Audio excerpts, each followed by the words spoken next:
Uma outra regrinha aí, refiro-me àquele rapaz. Eu disse para vocês que o básico seria a fusão da preposição a mais o artigo. Acontece que pode se fundir também com os pronomes demonstrativos aquele, aquela, aqueles, aquelas e aquilo. Vamos prestar atenção nessa construção? Refiro-me àquele rapaz. O verbo referir, ele pede a preposição. Quem se refere a.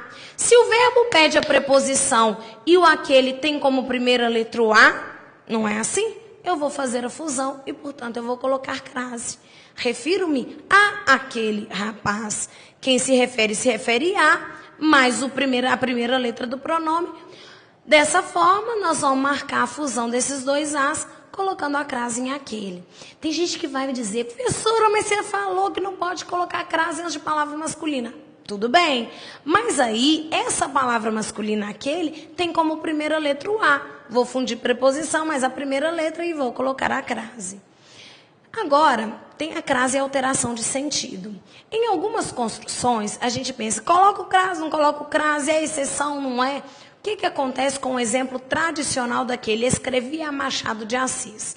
Ora, diz a gramática que escrevia Machado de Assis tem crase, porque está subentendida a palavra moda de.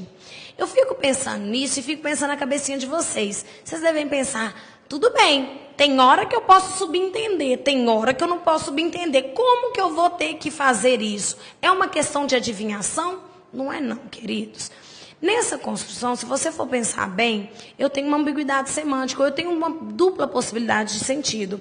Eu posso dizer que eu escrevi a Machado de Assis, ele como meu destinatário, ou que eu escrevi a Machado de Assis como o Machado de Assis, do mesmo jeito que o Machado de Assis.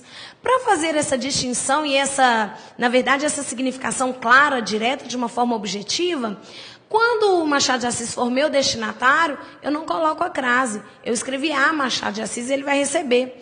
Quando eu escrevo como Machado de Assis, isso aí seria uma locução adverbial. Tudo bem que ela não é feminina, mas seria uma locução adverbial que eu vou entender como se fosse uma locução adverbial feminina de modo. Escrevi a moda de Machado de Assis, como se tivesse subentendido a palavra moda de aí. Mas eu só faço isso, queridos, porque eu preciso distinguir sentido nessa construção, por nada mais. Um outro exemplo seria, o rapaz cheirava a gasolina, com crase ou sem crase. Se você mudar para o masculino, o rapaz cheirava o álcool e o rapaz cheirava a álcool. Veja que em nenhum dos casos há o ao, mas eu preciso de distinguir o sentido. Afinal de contas, cheirar o álcool significa inalar. Cheirar a álcool significa exalar. Quando a palavra é masculina, fica claro, porque o artigo, o a preposição, tudo bem. Mas quando a palavra é feminina, não.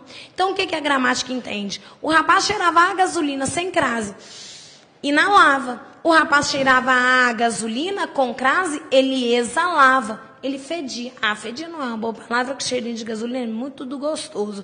Mas ele exalava esse cheiro. Dessa forma, eu vou colocar a crase, não é de picaretagem ou de exceção, nada disso não. É por uma necessidade de distinção de sentido. Queria falar com vocês, por último, a crase facultativa. Ser facultativo é, eu uso se eu quiser. Eu vou colocar a construção com crase ou sem crase. E agora eu vou associar com aquilo que eu ensinei para vocês lá no início do curso, que era o artigo facultativo. Diga a verdade à sua irmã. Quem diz alguma coisa a alguém. Esse verbo pede dois complementos.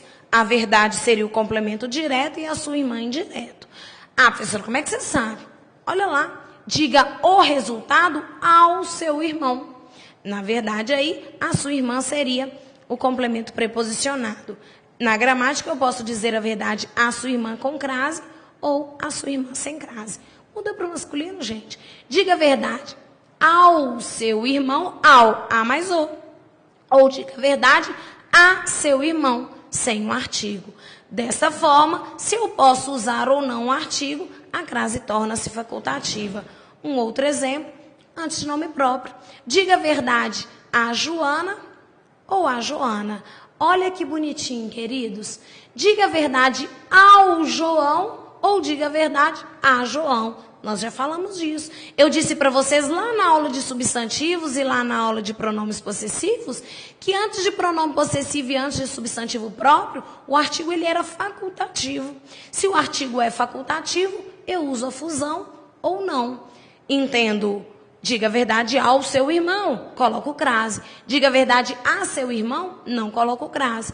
Diga a verdade ao Marcelo, coloca o crase. Diga a verdade a Marcelo, não coloca o crase.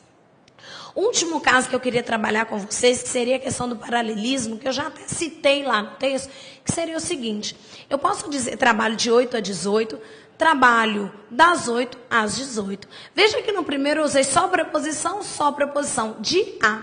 No segundo eu usei das é de mais a, não é isso? Portanto, eu coloquei a crase. Vou substituir para o masculino, trabalho de 8 a meio-dia, ou trabalho das 8 ao meio-dia. Nessa construção, vale lembrar e repetir que se eu colocar só a estrutura às 2, às 14, eu vou colocar a crase. Quer ver? Te encontro às 14, te encontro ao meio-dia.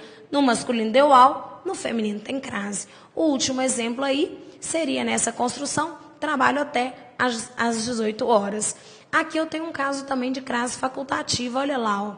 Eu posso dizer trabalho até às 18 horas com crase ou trabalho até às 18 horas sem crase. Sabe por quê? Eu trabalho até ao meio-dia ou eu trabalho até meio-dia. Veja que o até já é uma preposição e, portanto, em teoria, ele dispensaria o uso da crase.